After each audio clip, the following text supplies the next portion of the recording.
My name is Joseph Francis Garvey.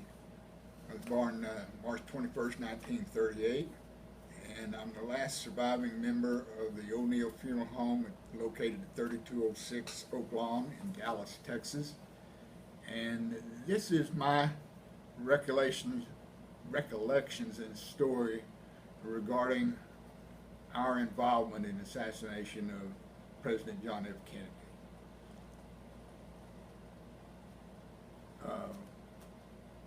And the reason why I'm making this statement is I just want to go on the record and explain, because there's been a lot of inaccuracies, and being the last surviving member, what I'm saying is the truth and the whole truth, so to speak.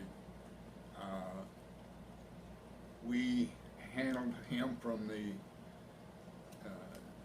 time that he left Parkland Hospital until he was put on a plane back to Washington, D.C. One of the reasons you're talking about this is one of your coworkers made statements to media. Well, one of my people that worked with me at the funeral home, he and I were together at Parkland when the president was brought in after he had been shot. We had just completed a call at Parkland Hospital in Dallas, and we're getting ready to turn on Harry Hines and go on another call when I looked up and saw the presidential automobile turning in front of me into Parkland Hospital, and I called into our dispatcher and I made the comment that somebody is either awfully sick or they've been shot.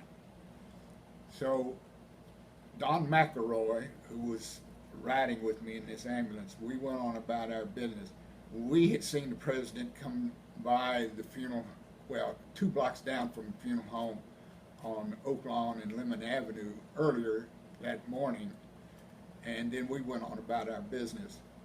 After that, they called our funeral home and had us bring out a casket, which was the best one that we had in the funeral home, and weighed approximately 400 pounds. It was solid bronze.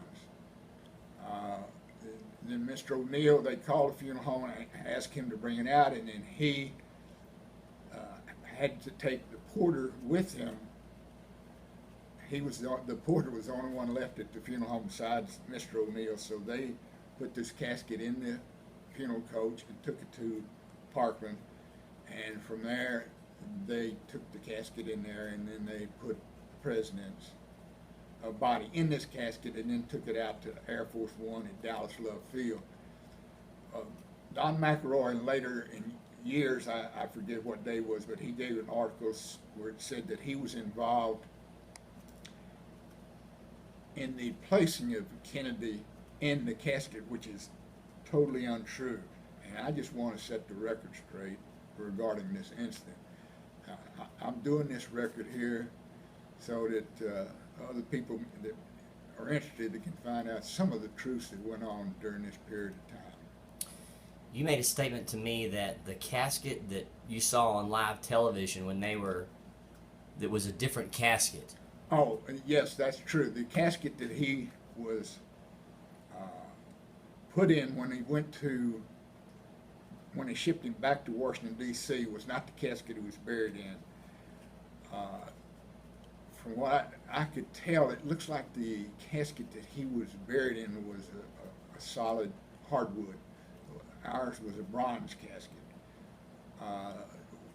We had somewhat of a difficult time even being paid by the government regarding this, but eventually it was paid.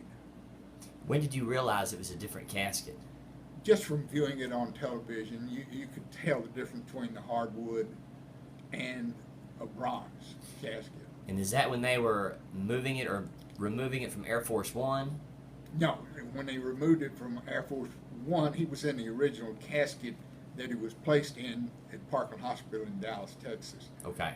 The casket he was buried in was not the one that we shipped him to Washington, D.C. That was a different casket. You thought that was unusual? Well, I don't know. That was the best casket, metal casket that we had. I mean, we got $4,000 for it back in those days. Right. Which was very expensive. Right. you know, based on what probably today's cost, that would be $20,000-$30,000 casket. So the casket they buried him in was a cheaper. I don't know. It was a hardwood, which some hardwoods could have been very expensive back in that time. I don't know their reasoning why, whether Miss Kennedy is the one who made that decision or not. Regardless, that's just the casket that they buried him. Whatever their reasons, and then I don't think anybody to this day knows what happened to that bronze casket. We don't know if it's at Smithsonian. Nobody's ever made a comment or said where it is. So that's very interesting. It's probably archived in some warehouse somewhere, some government warehouse somewhere. You would think, for sure. Yes, well, I'm sure it wasn't destroyed. I mean, being that, you know, having a historical value.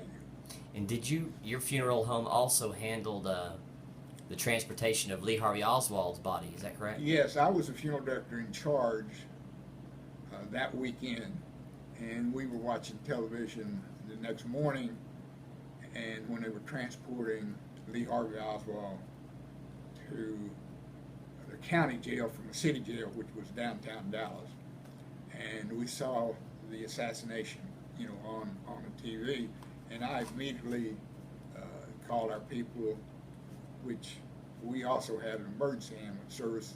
It was under contract to the city of Dallas, and dispatched an ambulance down there to the Dallas City Police jail. Right.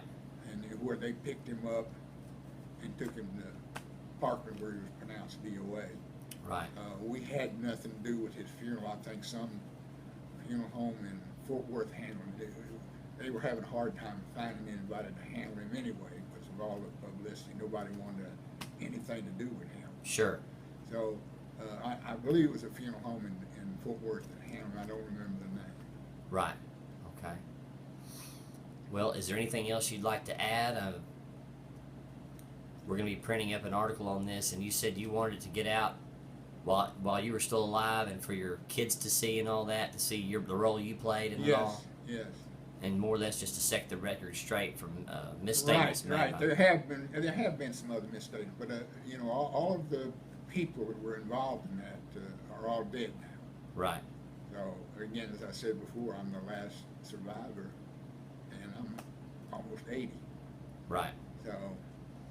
All right. It's time to put that down, and hopefully we won't ever have this happen again. Yes, sir. All right. Thank you, Mr. Garvey.